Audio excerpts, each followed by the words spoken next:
Salut et bienvenue dans cette nouvelle vidéo podcast. Aujourd'hui, pour la sortie du nouvel album de Landmarks, The Darkest Place I've Ever Been, on a eu le plaisir de s'entretenir avec Paul, le guitariste du groupe, le 5 février dernier. Et oui, la date a une importance parce que à ce moment-là, ils n'avaient pas encore joué à l'Olympia, ils venaient juste de refaire un concert gratuit au Molotov à Marseille dans lequel on avait été, et surtout le dernier single Blood Red n'était pas encore sorti. Donc si vous regardez cette vidéo maintenant que l'album est sorti, évidemment vous en savez déjà plus que moi, malgré le fait que j'avais déjà écouté l'album quelques fois en exclusivité, je l'avais pas encore complètement dans la tête. Le seul truc que je peux vous dire, c'est que l'interview était exceptionnelle. Merci encore à Paul d'avoir pris du temps pour discuter avec nous. Et surtout, allez écouter l'album de Landmarks parce qu'il est vraiment trop bien. Dans cette interview, on parle de l'album, mais on parle aussi des conditions de tournée, on parle de Landmarks ces dernières années, on parle de pop culture. Et il y a une petite surprise à la fin, vous allez voir, j'ai concocté un petit truc spécialement pour Paul. Vous allez pas être déçus.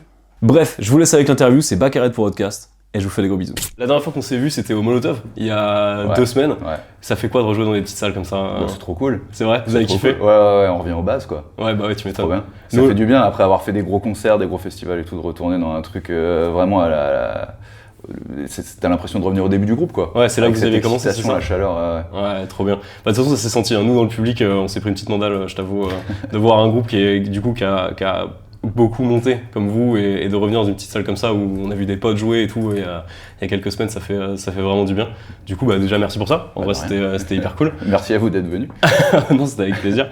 Du coup vous avez joué pendant ce concert là un des nouveaux morceaux qui est pas encore sorti à l'heure où on tourne aujourd'hui, c'est Blood Red, si je dis pas de bêtises. C'est quoi le mood de ce morceau? Parce que quand vous l'avez joué en live, j'avoue j'ai pris une petite torgnole. Il est hyper vénère, il y a des parties rappées, enfin pour moi c'est vraiment l'essence de... Ouais, ça condense pas mal de trucs. Moi je dirais qu'il est assez émo ce morceau par rapport aux autres, aussi bien dans les textes que dans la musique. Il y a d'un côté des parties qui sont beaucoup plus pop que ce qu'on peut faire d'habitude et il y a aussi ce côté très hardcore juste après les refrains qui arrivent à certains moments. D'un seul coup ça vient casser la dynamique de la chanson. Ouais.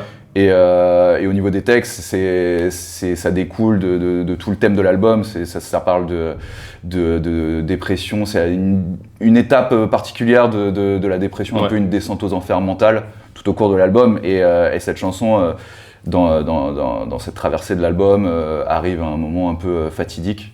Et ouais, ça parle de thèmes assez dark. Ouais, parce qu'on peut en parler, c'est le thème de l'album. Au final, c'est un peu une descente aux enfers. C'est ça, mental. Ouais. Et du coup, c'était le fil rouge de tout l'album, c'est venu tôt, ce truc-là, ce thème? Il est venu avant la musique, après? Alors, il est pas venu dès le début. Ouais. Il a fallu qu'on pose certaines bases, composer plusieurs chansons. Il y a pas mal de choses qu'on a composées qui n'ont même pas fini dans l'album. Okay. En fait, on a essayé de vraiment se caler tous ensemble. On avait loué un petit château sur la première session qu'on a fait, où juste on jamait, on essayait de trouver des sons, des thèmes, etc. Et au fur et à mesure, on en est venu à garder certaines chansons, certaines idées, ça a développé un thème général. Ouais. Mais vraiment, cette DA du début à la fin est arrivée plus tard dans le processus. Okay. On a commencé à trouver un axe global où on a décidé de garder certaines chansons, d'en virer d'autres, de changer un peu les textes, etc. Et vraiment de trouver tout cet axe qui découle sur ce thème. Le process de compo du coup de l'album, il a été dans un genre de huis clos, vous vous êtes foutu dans un Airbnb un week-end? Ouais, on a commencé comme ça, je crois qu'on est parti 3 semaines, donc s'isoler parce qu'on a un studio, mais malheureusement, t'as toujours des potes qui passent, t'as toujours des horaires particuliers à respecter, etc. Et du coup là, on voulait être dérangé par personne, donc on s'est vraiment mis à part au milieu de nulle part. C'était un château à côté d'une rivière, rien à voir avec la pochette de l'album, mais ça a peut-être influencé un petit peu... Et du coup on a commencé comme ça, ensuite c'était une première session, ensuite on a eu diverses sessions, le processus a duré quand même assez longtemps pour cet album, plus longtemps que pour les autres. Et on a eu diverses sessions et surtout ce qui a changé par rapport aux albums précédents, c'est qu'on s'est fait un studio portable, on a beaucoup tourné les années précédentes et on n'avait plus la possibilité de s'isoler et de prendre du temps off pour pouvoir juste composer, donc on s'est fait un studio portable qu'on a pris en tournée, qu'on a mis à l'arrière du bus et on a énormément composé l'album en tournée, ce qu'on n'avait jamais fait avant. Bah, c'est ce que j'allais dire, c'est que vous avez énormément tourné sur les dernières années, vous étiez hyper pris.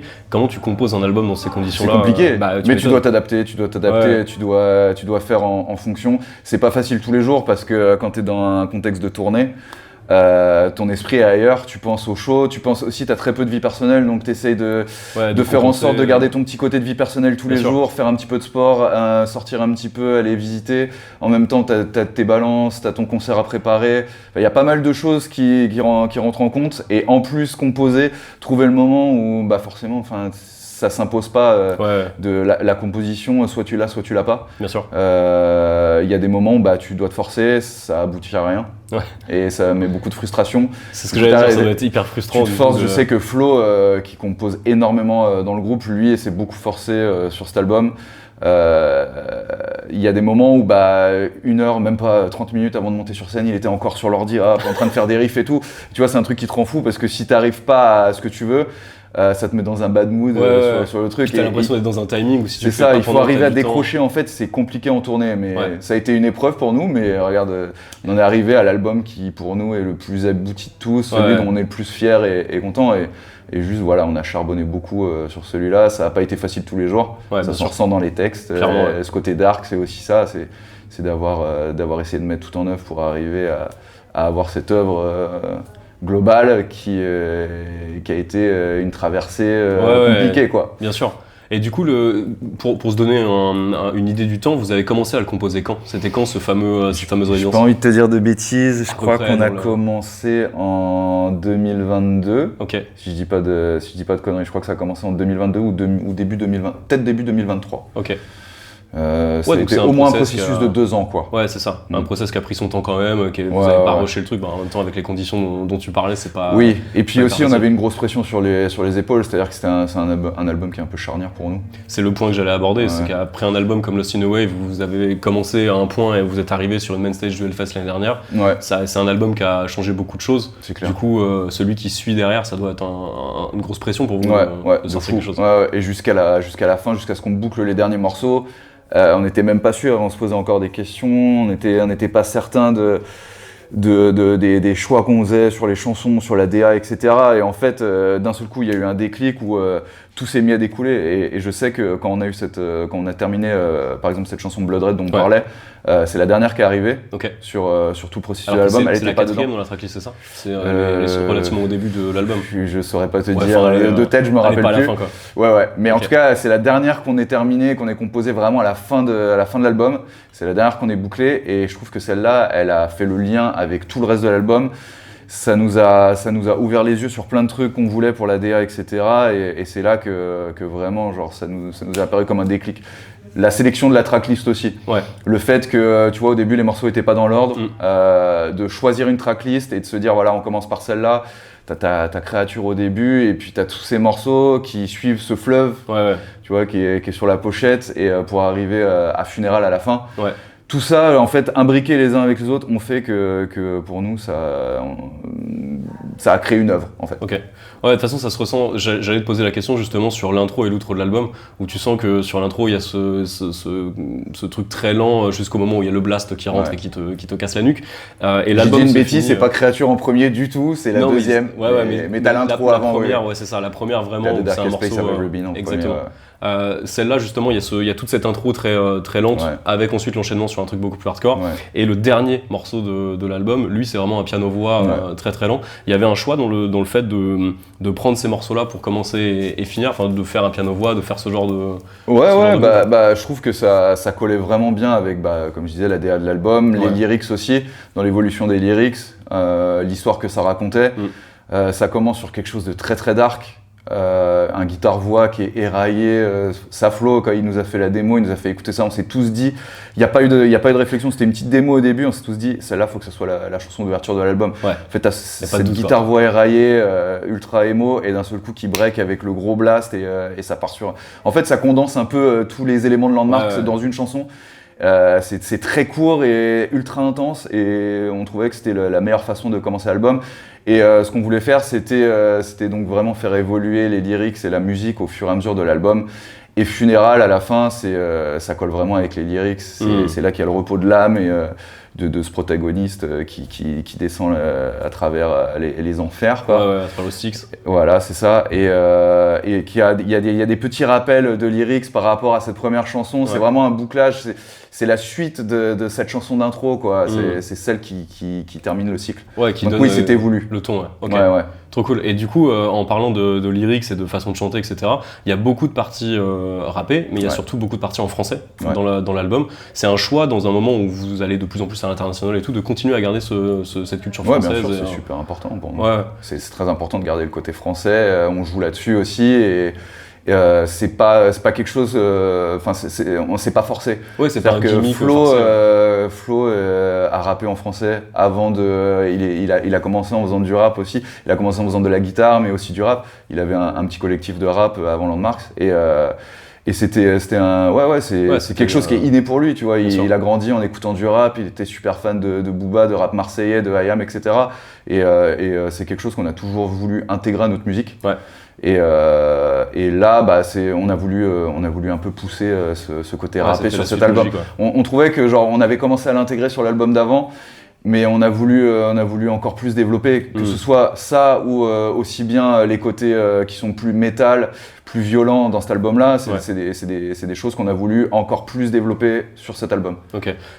Tu parlais des côtés un peu plus violents. Il y a un morceau dont vous parliez dans la FAQ que vous avez sorti il y a quelques jours, qui est ultra violent, c'est Requiem, où il y a vraiment des parties ultra vénères. Il y a des moments même sur le refrain qui m'ont fait penser, notamment au jeu de la ride, etc., à presque du Gojira dans les trucs. C'était ce que vous vouliez un petit peu comme ressenti. Ouais, carrément. Ouais, bah, c'était une des influences qu'on avait. En fait, bah, celle-là, c'est la première vraie chanson qu'on a eue dans le cycle de l'album.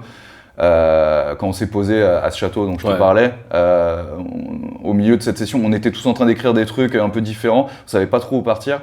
Et on a cette chanson, d'un seul coup on s'est dit, est-ce qu'on ferait pas un truc ultra violent, le truc le plus violent qu'on ait jamais fait?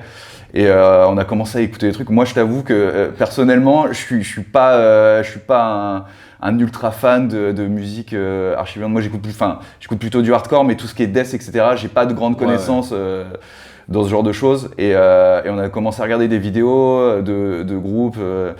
Et les trucs les plus violents, moi je comprenais pas, tu vois. Et les gars m'ont créé une petite culture comme ça. Ils étaient très, venez les gars, on fait plein de blasts, on se fait un refrain blasté, ça peut être énorme. Moi j'étais là en mode ouais, je sais pas trop comment on peut intégrer ça avec notre son actuel. Okay. Et je leur ai fait confiance, on a développé des trucs. Au début, bon, y a eu des petites barrières à breaker, etc. Mais du coup, c'était en mode, il y avait des petites teams qui se créaient. T'avais Flo et Kev qui étaient plus des oiseaux de nuit. Où eux, ils bossaient la nuit sur les chansons. Nico et moi, on était plus le jour. Et puis on se retrouvait en journée, on mettait tout en commun. Et en fait, elle a pris vie comme ça. Et nous qui allions nous coucher assez tôt le soir avec Nico, on s'est réveillés un matin. Et Flo nous a fait, oh les gars, je vous ai fait une dinguerie cette nuit. Vous allez écouter, vous allez être choqués. Et il nous a montré ce refrain donc blasté avec ce cri, ce growl qu'il avait jamais fait par le passé. Encore un nouveau type de growl qui est très gojiresque. Et on s'est dit, ouais, c'est quoi cette dinguerie? Je sais pas comment les gens vont le prendre, mais venez, on développe et on verra. Et au final, cette chanson, on a énormément travaillé dessus. Je pense que c'est une des chansons qui nous a demandé le plus de temps sur l'album. Et qui, au final, nous plaît le plus. Malgré le fait qu'il y ait des éléments qui, moi, tu vois, me parlaient pas forcément à la base. Je trouve que c'est une des chansons les plus riches et intéressantes de l'album. Ouais, vous avez infusé plein de trucs, plein d'influences de chacun des membres. Ouais, carrément. Mais infusé, plein d'influences, mais les plus extrêmes possibles. Ouais, carrément. De toute façon, ça se sent avec l'intro, c'est ce que je te disais, le fait que d'un coup, ça arrive avec un truc hyper blasté et hyper vénère sur le premier morceau. Je me suis dit, ok, il y a un truc qui a un peu changé. Flo utilise beaucoup de variations de voix. Je trouve qu'il allait déjà très très haut avant. Il va encore plus haut. Il y a des morceaux vachement sa voix. Il va vachement plus haut et il fait des switches directement dans les lows, qui est hyper impressionnant. Au niveau du son des grattes, vous avez changé un truc ou vous êtes resté sur la même chose? On est resté un peu sur l'essence de ce qu'on avait, ce qui faisait le son de Landmarks avec ce son de guitare surtout bien particulier. Sur cet album, on a vraiment pris du temps à la production, que ce soit guitare, batterie. C'est des vraies batteries, tout a été réampé sur des vrais amplis, etc. Il n'y a pas de VST ou quoi que ce soit. On a pris du temps vraiment à trouver des sons qui nous plaisaient, mais la base du son de Landmarks est là. On a voulu la garder et on l'a fait un peu évoluer. Après, moi je suis pas la meilleure personne pour te parler de la production. Ce serait plus Nico et Flo qui ont produit principalement l'album qui pourront plus en parler que ça. Mais oui, le son de guitare est assez important, il est particulier. Tout le monde nous dit que le son de guitare de Landmarks est vraiment spécial. Et c'est quelque chose qu'on a voulu garder. On n'a pas voulu partir à 3000 km et tester vraiment des choses nouvelles. On a juste pris le son original et on l'a fait évoluer tout en gardant ce côté analogique où tout est enregistré avec des micros, etc. quoi. De toute façon, ça se sent quand on écoute les morceaux, on sait que c'est du Landmark, ça s'entend directement. Autour du thème de l'album, vous avez sorti du coup 3 clips qui sont scénarisés avec une suite, avec ce que tu disais, la créature, etc. est-ce que tout ça, parce que c'est évidemment infusé de beaucoup de références à années 80 et tout, est-ce que l'album il a été influencé par de la pop culture? Est-ce qu'il y a des œuvres qui vous ont marqué, des trucs qui vous ont influencé là-dessus? Alors l'album, la création de l'album en tant que tel, je dirais non, c'est plus par des expériences personnelles et des états d'esprit. Ouais. Par contre, tout ce qui va être sur la thématique des clips, ouais, énormément. Moi, je suis un très très gros fan de pop culture. Okay. C'est un truc c'est ma passion numéro 1, le cinéma, la photo et tout ce qui est surtout le cinéma des années 80-90. Okay. Moi, c'est un truc qui me passionne. Trop bien. C'est une de mes passions en dehors de la musique, c'est une de mes passions principales. Oui, ça a beaucoup joué, on s'est beaucoup inspiré de films. Il y a plein d'éléments dans tous les clips qui sont repris de certains clips. Ouais. Mais même avant ça, si tu regardais le clip de Self-Made Black Hole sur l'album précédent, était ultra inspiré par Interstellar, et par plein de films pareil, Death, Vol au tsunami, Coucou, etc. On a toujours aimé mettre des éléments cinématiques dans tous nos clips. Donc dans la musique, je te dirais pas forcément, mais plus dans le côté visuel. Dans le côté visuel. Et du coup, c'est un univers que vous comptez développer. Il y a d'autres trucs qui vont sortir dans cet univers. En fait, ce qu'on essaie de créer, c'est un mini-film avec qui va se suivre avec les prochains clips qui vont arriver. Okay. En fait, si tu vois, ça a commencé par Créature, ensuite à Sulfure, Sombre 16, Line in the Dust. Le prochain sera Blood Red. Okay. On va un peu changer, ça continue la même histoire, par contre visuellement ça va beaucoup changer de ce qui s'est fait avant. Okay. Ça va être sur une thématique totalement différente au niveau du graphisme. Vous avez continué à bosser avec, c'est Pavel, c'est ça Pavel, ouais. Alors le prochain clip, c'est pas Pavel qui l'a fait, ça sera quelque chose de vraiment différent. Par contre, je pense qu'on va retourner avec Pavel pour celui qui sera encore après. Okay. Mais en gros, tous ces clips vont suivre pour arriver c'est un peu sur le thème. Malheureusement, on peut pas faire un clip par chanson, ça aurait été top, on aurait vraiment aimé. Sûr, mais avec les mais niveau temps, niveau coût, c'est extrêmement compliqué. Mais en tout cas, il y a tout un fil conducteur et on aimerait que ça crée une sorte de court-métrage à la fin, quoi. Parce que ces 3 clips-là, vous avez shooté en one-shot, vous étiez au même endroit pour les faire ou vous Alors pas tous, non. Le premier, on l'a fait en France.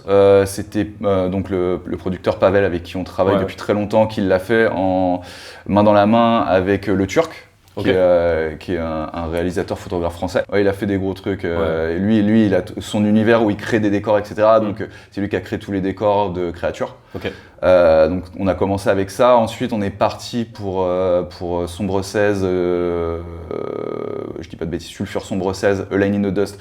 Ça a été condensé sur plusieurs jours dans le pays d'origine de Pavel. Donc avec la fameuse fausse rue, etc. C'est un plateau. Trop bien. Ça, c'était un élément qui avait été créé pour un film, si je dis pas de bêtises, de cinéma italien dans les années 70 ou 80 et qui a été livré à l'abandon une fois que ça a été fait. Et du coup, il l'avait en tête depuis un moment, il voulait le garder pour nous, il savait que ça collerait avec notre esthétique, donc il s'est dit, je garde cet endroit juste pour vous le jour où on a un clip pour ça. Et du coup, ça collait parfaitement, on était tout joie quand on a vu l'endroit, c'était ouf. Trop bien. Et du coup, ces 3-là, on les a fait tous en même temps. Et là, Blood Red va être fait à part. Je sais pas quand on va sortir l'interview, mais en tout cas, Blood Red devrait sortir d'ici quelques semaines. Et ça va être un full graphisme. On a été, vous faites un truc pas dessin animé, mais un peu animation. Une sorte, un clip animation. On a voulu vraiment faire quelque chose de différent sur celui-là. Donc là, il est en cours de création. Trop bien. Avec Unreal Engine, ils ont scanné nos visages, etc. Donc on va être à l'intérieur du truc. Et celui d'après, on se le garde pour un peu plus tard, mais on a déjà les idées en tête. Il y aura quelque chose de très intéressant. Faut que ça parte encore plus loin dans cette descente aux enfers et ce monde parallèle dans lequel on se retrouve, quoi. Trop bien. J'ai une autre question alors qui n'est pas vraiment en rapport avec l'album.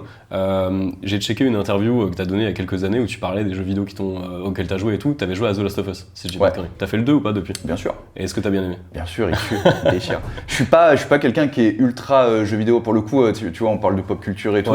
J'adore le cinéma, la musique, les jouets des années 80, etc. L'esthétisme. J'ai pas été un énorme fan de jeux vidéo. Bon, j'ai eu quand même toutes les consoles, mais j'ai eu du mal à rester dans le temps, tu vois. Je m'ennuie très vite quand je joue à un jeu vidéo. Par contre, des jeux comme GTA, C'est des jeux sur lesquels j'ai pu passer des dizaines et des dizaines, même peut-être des centaines d'heures, parce que je trouve qu'il y a vraiment une histoire particulière, plus poussée que sur la plupart des jeux, et dont Last of Us. Last of Us, je l'ai plus vu comme une série, un film, avant même que la série sorte. Ouais, parce que l'histoire est exceptionnelle. L'histoire est dingue, ouais. Et c'est ça qui m'a plu vraiment, ça m'a emporté, tu vois. J'avais acheté la Play au début juste pour jouer à GTA. Parce que c'était un moment où j'avais eu mon accident avec ma jambe sur le clip de Rainfall. Ouais. Une fois qu'on a fini de tourner, j'ai été alité pendant un petit moment et s'en est suivi le Covid, etc. Ouais. Donc je me suis acheté une Play et j'ai commencé à jouer. J'avais des heures à tuer et je me suis dit vas-y, commande Last of Us, ça a l'air cool. Moi je suis fan de zombies. Bon là c'est pas vraiment des zombies, mais ça compte. C'est dans l'univers. Et je me suis dit vas-y, je me lance là-dedans, tu vois. Et en une demi-heure, je me suis dit, ok, là, je suis face à une dinguerie. Et j'ai pas pu lâcher le truc. Je suis resté des heures dessus, toutes les nuits. Ma meuf partait dormir et je continue à jouer. Et ça, c'est un truc qui n'arrive jamais avec moi, tu vois. Ouais. Généralement, je joue à un jeu, au bout de 30 minutes, j'en ai marre, tu vois. Ça me gave. Donc là, c'est un jeu qui particulièrement m'a parlé. Ouais, et j'ai grave hâte de. Je trouve que la série a vachement suivi l'histoire du jeu, ça a vachement respecté le truc. C'était une dinguerie visuelle et j'ai trop hâte que la saison 2 sorte. Ouais, j'ai trop hâte de voir comment ils vont faire pour adapter tout ça. Ça va être incroyable. Ouais, ça va être une dinguerie. Et du coup, t'es hypé par GTA 6, j'imagine? Bien sûr. Je suis déjà en train de penser à me commander la Play 5 pour l'avoir d'avance parce que je sens qu'il va y avoir des ruptures quand il va sortir. Et je crois qu'on sera, s'ils respectent les dates qui sont plus ou moins leakées, je pense qu'on sera en tournée, mais je vais me le commander. Et je pense que il n'y aura pas de phase de composition ou quoi dans le bus. Ça va être full GTA pour toute l'équipe. On va tous se mettre dessus. D'ailleurs, là, sur la dernière tournée, on s'est refait le GTA 5. On l'a torché en quelques jours. C'est vrai. On s'est refait toute l'histoire. On était tous dessus. Ça nous a tous hypés de faire ça en tournée tous ensemble, sans stress. Ouais. Quand vous êtes en tournée, du coup, vous faites quoi sur ces moments-là? Là, vous composiez. Ouais. Vous allez repartir en tournée, j'imagine qu'il y a des gros concerts qui vont arriver. C'est quoi, quand vous avez des temps morts, vos activités? Plutôt sport, plutôt... On a tous un peu nos trucs différents. Moi, je pense que je suis le plus actif en tournée. Okay. Parce que je déteste rester à un endroit. Enfin, je suis un peu une pile électrique. Il faut que je fasse quelque chose, il faut que j'aille quelque part. Et j'adore découvrir des trucs, des spots, que ce soit... je suis un bon vivant, j'adore les spots de bouffe, les cafés, les bars. J'adore sortir, voir faire des trucs. Si on a une journée off et qu'on peut aller à un parc d'attractions, un spa, un truc, faire quelque chose, je suis toujours celui qui va essayer de motiver tout le monde pour essayer de sortir du bus. À checker TripAdvisor pour essayer de trouver des trucs. C'est ça, et puis j'aime beaucoup aussi tout préparer à l'avance, donc je vais tout checker. J'ai un compte Mapster où dessus, si vous connaissez pas d'ailleurs, allez checker Mapster, c'est la bombe. Tu peux mettre tes spots partout dans le monde, te les garder. Bon, bien sûr, tu peux faire ça sur Google Maps, mais là c'est très organisé par thématique. Et du coup, j'essaye de motiver les troupes. J'ai ma petite team avec moi. Je sais que dès que je propose, me suivent. T'en as d'autres, ils vont faire beaucoup de sport. T'as Rudy, Kev, notre photographe Alexis, ils vont faire beaucoup de sport. Okay. Alexis, le matin, il se réveille, il va cache courir pendant que tout le monde est encore en train de dormir. Il va se réveiller très tôt et il va se faire un gros run. T'en as d'autres qui se lèvent plus tard, qui vont se mater des petites séries, etc., qui vont jouer aux jeux vidéo. T'en as qui sont pas trop, qui sont très tourbus ou sales et qui vont pas trop vouloir sortir. Mais il y a un peu de tous les moods. On essaye, en tout cas, on essaye tous de se motiver pour l'un ou pour l'autre, de rameuter les foules pour que on n'ait pas tout le temps la même routine, tu vois. Okay. Je sais que si Flo un jour est resté beaucoup dans le bus, on va essayer de le motiver pour faire autre chose à côté, le chauffer et faire des trucs. On est quand même en règle générale chaud de visiter. Faire des choses intéressantes, faire des photos, aller dans des églises, si on est dans une belle ville, aller voir les beaux monuments, faire du shopping, tout. Moi en tout cas personnellement j'adore sortir, je supporte pas rester dans le bus. Je me lève assez tôt, je me couche tôt aussi et s'il y a un truc que je déteste c'est rester dans le bus ou dans la salle. Tu perds tellement de temps, c'est du temps de vie de perdu bien sûr. À rester assis dans un canapé, c'est trop facile d'être sur ton téléphone et de scroller toute la journée. C'est fatigant, tu vois. Ça te fatigue encore plus que de sortir et de faire des trucs intéressants. Et ça te permet aussi d'oublier un peu tout le cadre de tournée, le stress, etc. Donc moi j'aime beaucoup sortir. Trop bien.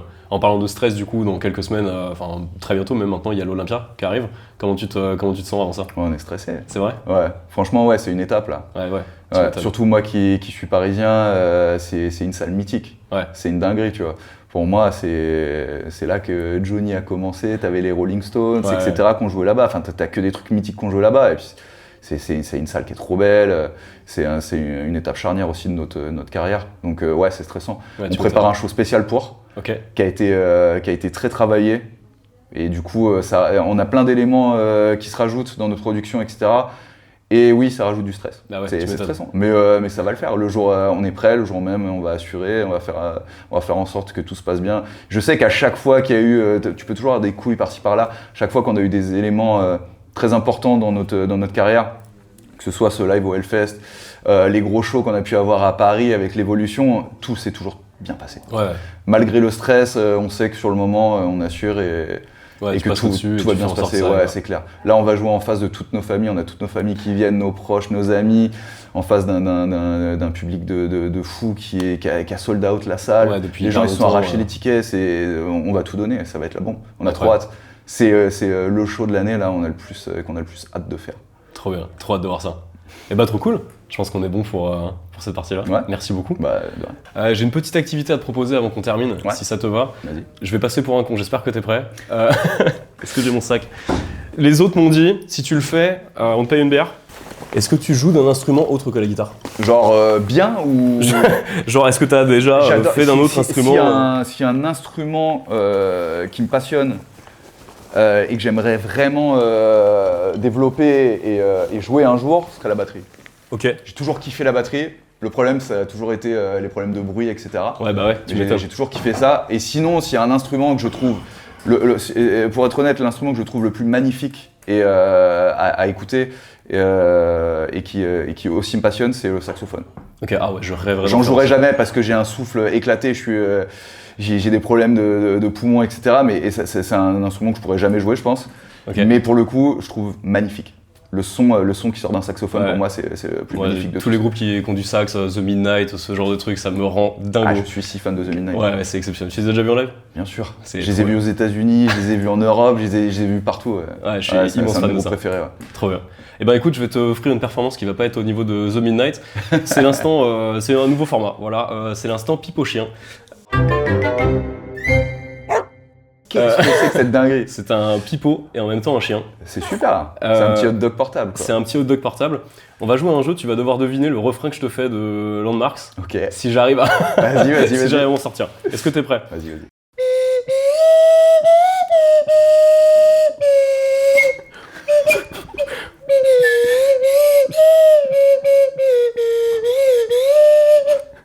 Est-ce que vous l'avez? Est-ce que tu l'as? Non, je l'ai pas. En même temps, c'est un peu de la merde, c'était Lost in a Wave. Ah putain. Je suis archi mauvais pour retrouver des trucs comme ça. Le truc, c'est que je suis aussi archi mauvais pour en jouer, donc... Ça va, j'ai vu pire. Est-ce qu'on s'en tente un deuxième? Vas-y.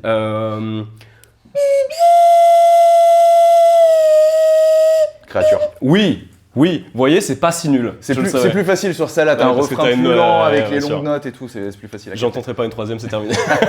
Merci beaucoup. C'est délire ce truc. Ouais, je suis parti en Grèce, je suis rentré dans un magasin de musique, je me suis dit, faut que je prenne un souvenir. J'ai trouvé ça. Bah écoute, peut-être qu'un jour je m'y mettrai. Peut-être que tu te mettras au pipe au chien, peut-être que je t'ai convaincu. Merci beaucoup pour l'interview. Bah de rien. Trop cool. Plaisir. Et ben voilà, allez écouter l'album, super. Ok. Je te montre, t'as des notes ici. Ah. Et tu viens juste faire. Ok. Genre la bouche, c'est une sorte de vibrato, quoi. Ouais, c'est ça. Ouais.